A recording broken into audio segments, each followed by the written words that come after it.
From the unconventional opening narrated by the film's already deceased protagonist, Sunset Boulevard declares itself as a no-holds-barred look at the unforgiving Hollywood studio system. Starring William Holden as hack screenwriter Joe Gillis and Gloria Swanson as Norma Desmond, the washed-up silent film star who employs him, Sunset Boulevard is an unflinching look at the highs and lows of celebrity culture and the victims caught in its wake. There may be some girl that I'm crazy about. Who? Some car hop or a dress extra? Of all of Billy Wilder's films, I think Sunset Boulevard might be his most well-known and highest regarded. At the time of its release, it won 3 Oscars and was nominated for 8 more.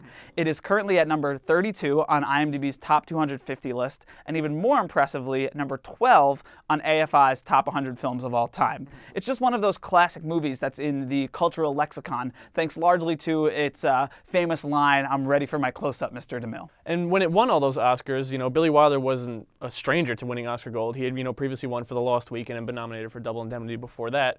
But what Sunset Boulevard did better than any of the films that came before it, like you said, was kind of boldly declared Billy Wilder as, this important filmmaker who had these, bold opinions and just didn't care who knew about it, especially the studios that were paying the money for him to make them.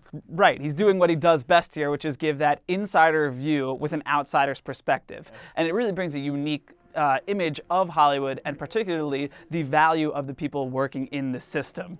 He's doing some great meta-commentary with those that had to deal with the transition from silent to sound, particularly Erich von Stroheim, who was a silent director who plays Norma Desmond's butler in the film, and there's a great scene that features some cameos from silent film actors like Buster Keaton and H.D. Warner. What's this all about?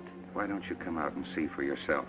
Yeah, it's really great, and it's also really heartbreaking to see the downward spiral that Norma Desmond finds herself in, culminated, of course, in that final scene where she finally reveals, I'm ready for my close-up, Mr. DeMille, which most people would say is the most powerful and memorable scene in the film. Right. I would actually disagree and say that the most memorable and powerful scene in the film was one where she, finally gets out of her seclusion in her house, goes to the studio to meet Cecil B. DeMille, and it's the culmination of this thesis that you're talking about with Wilder's just scathing indictment of Hollywood. Yeah, it's really tragic. She thinks that she's being called in to get her next big job, her triumphant return, and instead they just want to use her car.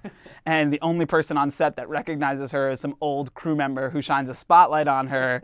A little on the nose for me, but definitely saying what is trying to be said in this film.